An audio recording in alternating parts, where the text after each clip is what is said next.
Emergenza a Roma. Ho chiamato il comune. Cosa posso essere utile? Buongiorno, mi ascolti, io sono venuto qua a Roma a un matrimonio di un mio amico e sono appena uscito da metropolitana Colosseo.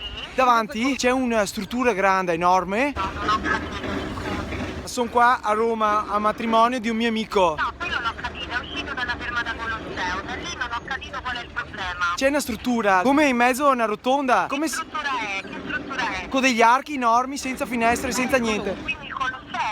Signorina, proprio davanti a metropolitana Colosseo sarà a 4 piani, senza finestre, senza... Finestre, senza porte, giusto? Sì, Intorno se stessa. c'è tanta gente sotto che va anche dentro. Non ci sono segni della struttura che è caduta per di fuori, ma ho paura che sia caduta per di dentro. No, signore, quello è il Colosseo, è il monumento di Roma. È tutta intera. A un certo punto manca un pezzo. Tocco grando. Manca un pezzo perché è normale che manchi un pezzo. Spatial law, this beautiful statue.